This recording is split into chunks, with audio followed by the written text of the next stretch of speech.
And one of the things that I talk about that I'll mention right now because it's super relevant to what's going on here is like modal music versus tonal music. Hmm. And so basically the key idea is that like um yeah, there's music that is basically like modal and there's music that's basically tonal. And then in the 60s things get a little bit more fuzzy and now we're kind of in this zone where things work a little bit differently. And so basically by tonal music, and this is just kind of like getting some basic ideas down before I can get into what I really like too that really relates to what's going on here. But so basically in tonal music, which is kind of like the system that that like Mozart and Beethoven and like Bach were writing in, which sounds pretty old fashioned to our ears. Like that's a system that's, or maybe it doesn't sound old fashioned to our ears, but it sounds kind of old fashioned to mine. Uh, that's a system that's really built around harmony that changes and harmony that moves around and also harmony that like resolves. And so the core idea of that whole harmonic system is like, you have your one chord and you're at home, and then you go to your five chord and there's like tension and you're away from home, but you're running late. But then you get back to the one chord and you got home on time and everything's okay. Like that's a goofy explanation of it, but it's basically that idea. And then there's like modal music, which like in a much older, like a very old school example of it would be something like North Indian classical music, where they're in one pitch world the whole time and they never leave and the drone never changes. And Hmm. so the way that they create drama and stuff has a lot more to do with how like one note leads into the next note. Hmm. But there's also just very different implications about like what it means for time to pass. Yeah. And so yeah, and then basically like I also link this to like, tonal music really has a lot to do with like the development of like European culture, like especially like German culture. And so like I think about like I haven't actually really like read Hegel, but I think about the idea of like progress, like the progress of history and like tensions resolving and like the dialectic and like this idea of like there's tension that resolves and we're going somewhere. Whereas like fundamentally in a belief system like Hinduism, um, there's like reincarnation is in the picture. So like you go through this whole life and it's all going to happen again. And so there's just like there's much more of a sense of like eternity and also sort of like, non non-dualism basically. Like all the gods are emanations of other gods, or emanation isn't the right word, but they're kind of like versions of other gods and everybody's kind of the same person because you don't know who you are in another life. So there's just very different ideas about how everything like blends together. So those are kind of just like systems that have existed. And then something kind of gets fuzzy like in the 60s and like late 50s when specifically like Americans start to explore harmonic ideas that are coming from like India especially, but they're coming in with like Western knowledge of like harmony and music theory. And so a couple people that really get to this. This is a super long explanation, but I think we've got time, and I know that you are a deep listener to music, so I'm just kind of giving you it like it is. I think two people that I think about who really picked up on this in the late 50s were like Miles Davis with like Kind of Blue, and also like Lamont Young. Do you know? Yeah, yeah. Like I think maybe I mentioned Dreamhouse once, and yeah, yeah. So okay, so in both cases, there are people who know a lot about harmony and have done different things. Miles Davis obviously done a lot more than Lamont Young because he was like 10 years older than him or something around this time. But yeah, like so like with Kind of Blue, like Miles Davis is using a D minor chord, or So What, that tune So What. It's like, D minor chord, E flat minor chord, back to D minor chord. So on the D minor chords, they're just playing D Dorian. So they are playing like in a mode. There's no 5-1 motion, but then they do change the harmony and then they go back to the first chord. So there is some sense of resolution and like progress, you know, but they're just using these like frozen modal spaces and like modulating around between different modal spaces. And the modes are going on for like a really long time. At least in jazz, like 8 bars is like for that, at least at that time in jazz, 8 bars was like a long time.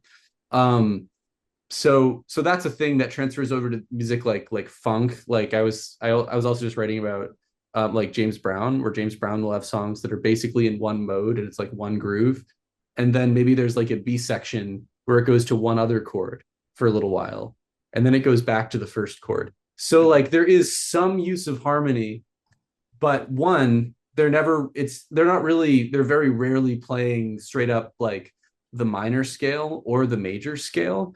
It's always some mode like Dorian or like Mixolydian or something. And I can explain what that means and everything at some point. But for now, it's just basically like it's not fully major or minor. It's like something else, you know? Um, so that's a thing. And then if you listen to like Fela Kuti, and yeah, do you know Fela Kuti? Yeah. Yeah, yeah. So often, like, he'll have these songs that are basically one chord, kind of, but there are all these different parts that are like filling up the space, like the musical space, with all kinds of different like bits of harmonic information. They're playing different notes that are like in the key or in the mode or whatever. And sometimes they'll have guitarists that are like playing double stops. So there are two notes, they're like almost chords. And because there's a bass player playing something else, it does add up to like a sonority of some sort, like there's some macro harmony that's created, but everybody's kind of playing different patterns. And so what you really get are just like moments of harmony that like give you a feeling, but they're constantly changing, but just like alternating. Like I can give you some example, like I could, yeah, yeah. But I think you kind of get what I mean. If you want an example, I can like bust out the guitar and Yeah, show isn't you that what some. like Steve Reich does too? Totally. Yeah, yeah. Steve Wright, yeah, he's totally part of this conversation as well. Um, yeah, yeah. I mean, yeah, music for 18 musicians is another example of this. But yeah, just like a kind of a classic. I'll just like really quick like show you what I mean. Like just that we're on the same page. Like if we have something like and the bass is like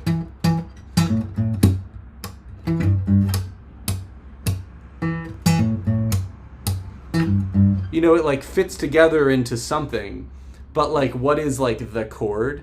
Like we're vaguely in A minorish space, but it's not like there's a piano player going, here is A minor, you know? And so one of the advantages of that from like a listening perspective and from like a creative perspective is that everything sounds a lot less cliched, like immediately. And I think that's why there was so much bleed from that music into like new wave and like post punk and stuff like that. Yeah. So then like, well, I'm just giving this really quick kind of less quick than I intended it to be, but hopefully helpful like history spiel. There's this other kind of thing that happens in parallel with that. I'm sure there's some overlap where like Lamont Young is doing his thing, and then he plays with Tony Conrad and John Cale, and then like John Cale gets into drones and static harmony and goes off and starts the Velvet Underground with Lou Reed, and then the Velvet Underground is like one of those bands where like like everybody who heard them starts a band, and so they become really influential. Also, was that a question? No, that was like Oh yeah, it was just a explosion of yeah, yeah, totally. So much influence. stuff happens. And then also, I mean, the influence not only of the Velvet Underground, but of like Lamont Young in New York's really prevalent. And so I was reading this book of interviews by this music writer and musician Alan Licht, who knows a lot, and he was interviewing the band Suicide. And the people in Suicide were talking about how they were really into Lamont Young, and that's why they use these like minor seven ostinato bass lines all the time.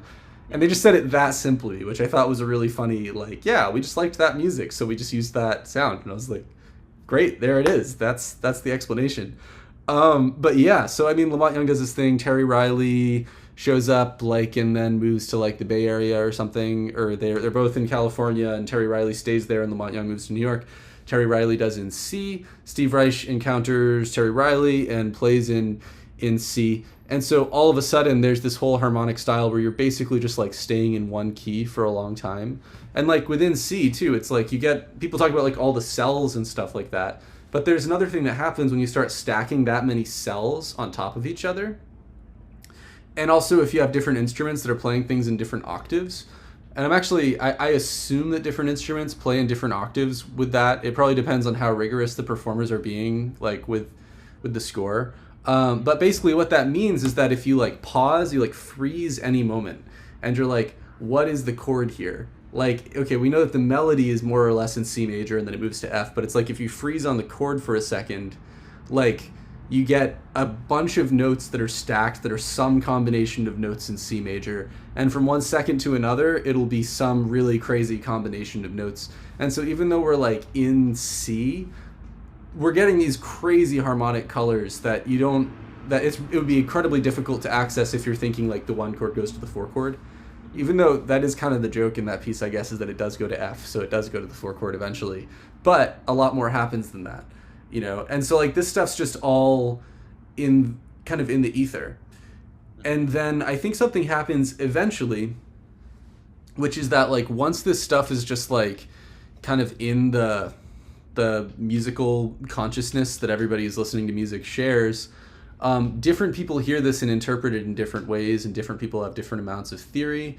Some people are just like in a scene where you do a certain thing. Like I think like if Television or Patti Smith were like in LA, they probably would have used different chords, you know, in like the 70s. But because they were in New York, like the thing to do is like, yeah, like they're like it's like mixolydian. It's like you've got a flat seven, you know, like that's just a thing like in a lot of television stuff and a lot of Patti Smith stuff.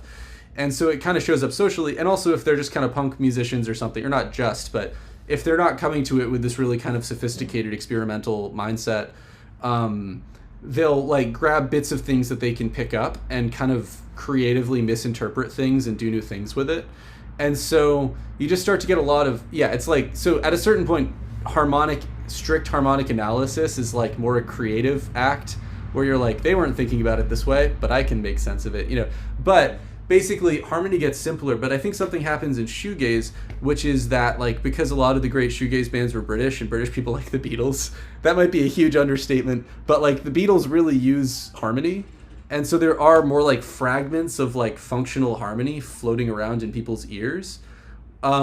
Yeah, and so I think something funny happens with shoegaze where in some ways it's so about like the stacking of just like sounds, so that like even if the chord is simple, like the sound is just so rich that it sounds incredible. But then you'll just get these like either Beatlesy chords or like jazz chords in the case of some bands that aren't maybe quite as like shoegazy, but like Portishead or something is like more likely to like borrow a little bit from jazz harmony. And so you can get this kind of like swirling together of like bits of very like modal information and bits of very tonal information. And I think the place that you're proceeding from has like something to do with that, which is just why I place some like historical context on it.